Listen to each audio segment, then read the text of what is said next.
नमस्कार सभी को। सरकारी स्कूल के बच्चों से मैं एक बात पूछना चाहता हूँ कि वो इंग्लिश बोलने से डरते क्यों हैं। जी हाँ, फिर सुन लो। सरकारी स्कूल के सभी बच्चे मुझे ये बताएं कि आप इंग्लिश बोलने से डरते क्यों हो।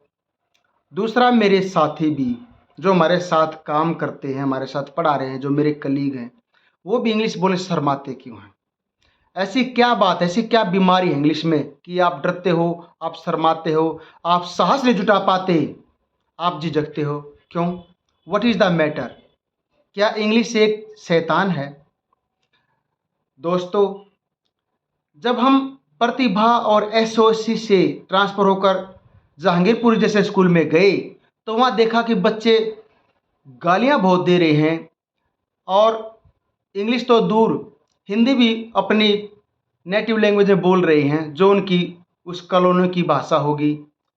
पता नहीं क्यों। और जब हमने उनको इंग्लिश में समझाया, इंग्लिश से बात करी, तो बच्चे हंस रहे हैं। क्यों हंसे? जब टीचर इंग्लिश में बोल रहा है, बच्चे क्यों हंसे? क्योंकि उनको समझ में आ नहीं रहा, क्योंकि उनका माहौल नहीं है, क्योंकि उनको किसी टीचर ने भी इंग्लिश बोलकर नहीं पढ़ाया या सुनाया। क्यों नहीं वो ये मानते कि इंग्लिश के बगैर कुछ नहीं है आगे फ्यूचर में। इंग्लिश इतनी ज़रूरी है जितना मोबाइल फ़ोन ज़रूरी हो गया आज। पहले मोबाइल फ़ोन ज़रूरी कहाँ था बताओ? 15 साल पहले मोबाइल किसके पास था, ये टच स्क्रीन का? लेकिन अब हर बच्चे के पास है, ज़रूरी हो गया। अब घर में जितने मेंबर हैं उतने मोबाइल हैं, सभी में नेट चलता है, सभी टच स्क्रीन के हैं, स्मार्टफोन। उसी प्रकार इंग्लिश भी फ्यूचर में ऐसे हो जाएगी। हंसने की बात नहीं है। ये बच्चे इसलिए हंसते हैं क्योंकि ये इसके इम्पोर्टेंस को नहीं जानते। What is the importance of speaking of English? They don't know how to speak in English because they don't know the communication skill. कैसे होगा इनका बेड़ा पार? जब हम कोशिश कर रहे हैं, जब हम इंग्लिश बोल रहे हैं, तो लिसनिंग ज़रूरी है। लिसनिंग तभी होगी जब हम बोलेंगे। जब आप इंग्लिश सुनोगे तभी आपकी वोकैबुलरी बनेगी, तभी आपको सेंटेंस का पता चलेगा कि सर क्या सेंटेंस बोल रहे हैं। और हमारी इंग्लिश इतनी आसान होती है कि बच्चा समझ सकता है। बस 1% ध्यान देना, सिर्फ 1%। और फिर भी बच्चे जो उसको एज ए लाफिंग वे में ले जाते हैं, अदर वे में ले जाते हैं। क्यों? Why? What is the problem? बेटा, जब तक आप इंग्लिश को ध्यान से नहीं सुनोगे तब तक आप इंग्लिश नहीं बोल पाओगे, क्योंकि लिसनिंग तो सबसे पहली बात है। और जब तक आप रीडिंग नहीं करोगे आपकी वोकैबुलरी नहीं बन पाएगी, क्योंकि वोकैबुलरी हमेशा रीडिंग से बनते हैं, रीडिंग से। आपके पास इंग्लिश की 2 बुक होती है हर क्लास के अंदर, एक सप्लीमेंट्री होती है, एक मेन बुक। आप उनको पढ़िए, उनमें स्टोरी होती हैं, कितने बड़े बड़े वर्ड्स हैं, कितने अच्छे अच्छे वर्ड्स हैं। वहाँ से आपके वर्ड्स बनाने चाहिए, आपको वहाँ से वर्ड्स लेने चाहिए। इंग्लिश का अखबार खरीदने की हैसियत नहीं है, लेकिन किताब तो है ना। कि छोटे छोटे अक्षरों को मिला करके आप इंग्लिश बोलना शुरू कर दीजिए। छोटे छोटे वर्ड्स का यूज कीजिए, सिंगल वर्ड्स का यूज कीजिए। प्लीज बोलिए, थैंक यू बोलिए, यू वेलकम बोलिए, मेंशन नोट बोलिए। लेकिन नहीं, पता नहीं कैसा व्यवहार है वहां के बच्चों का। इंग्लिश बहुत ज़रूरी है, इंग्लिश आपको बोलनी चाहिए, बिल्कुल भी मत शर्माओ। अगर आप शर्माओगे, आप एजिटेशन फील करोगे, तो आपका कैसे ग्रोथ होगा? आपको जो है अपने टीचर से ज़रूर बोलनी चाहिए, अपने फ्रेंड से बोलनी चाहिए, आपके छोटे भाई बहन, आपके सिबलिंग्स हैं उनसे बोलनी चाहिए। उनको मोटिवेट करिए कि आप भी बोलिए। आप तो हिंदी भी शुद्ध नहीं बोलते हो, और क्या हम सुनते नहीं कि बच्चे कितनी गालियाँ, गंदी गंदी गालियाँ देते हैं? हम सब सुनते हैं लेकिन इग्नोर कर देते हैं, कहीं कहीं क्रोध में जोर से ना लग जाए। तमीज नाम की चीज़ नहीं बच्चों में। जिस माहौल में रहते हो वही माहौल यहाँ स्कूल में बनाओगे क्या? अपने घर के माहौल को सुधारो, पड़ोस के माहौल को सुधारो, स्कूल के माहौल अपने आप सुधर जाएगा। इज्जत के साथ बोलिए सबके साथ। आपके दोस्त हैं उनसे बोलिए, आपके क्लास फेलो उनसे इज्जत से बोलिए, रिस्पेक्ट करिए, अपने टीचर से रिस्पेक्ट करिए, अपने प्रिंसिपल की इज्जत कीजिए। प्यारे बच्चों, इंग्लिश डिफ़िकल्ट नहीं है, इंग्लिश बहुत इजी है, क्योंकि इंग्लिश को आप सब्जेक्ट मानते हो। English is not a subject, English is a language just like Hindi. Hindi की तरह इंग्लिश एक भाषा है, आप बोलिए तो। जितना सुनते हैं आप उतना ही बोलिए। अगर आप उतना भी बोलोगे तो आपकी धीरे धीरे आपकी इंग्लिश ग्रो करेगी। बट आप कोशिश नहीं करते। आप कोशिश करिए, क्योंकि कोशिश करने वालों की हार नहीं होती। और जो डर जाते हैं तूफानों से उनकी किश्ती कभी पार नहीं होती। आप जो है अपनी कोशिश को जारी रखिए और जो टीचर आपको मोटिवेट करते हैं, जो आपका हौसला बढ़ाते हैं, उनका साथ दीजिए, उनके साथ कदम से कदम मिलाकर चलिए, उनको कोऑपरेट कीजिए और इंग्लिश बोलिए उनके साथ।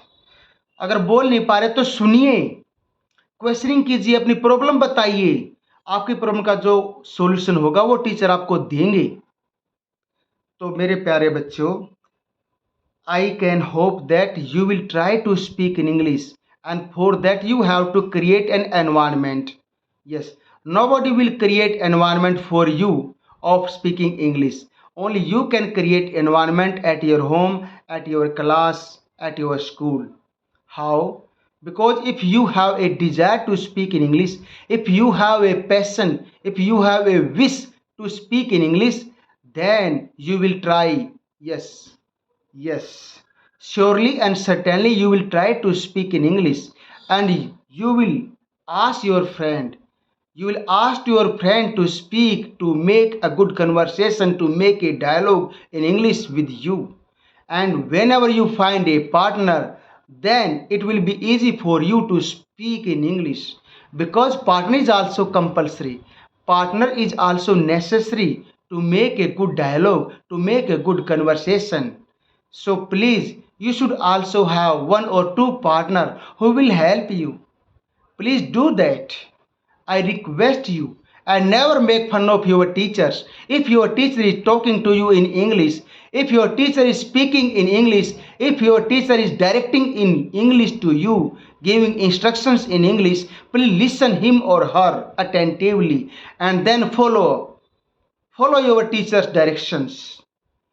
And if you listen him or her attentively, then you will be able to speak one day, because listening comes first and speaking comes later.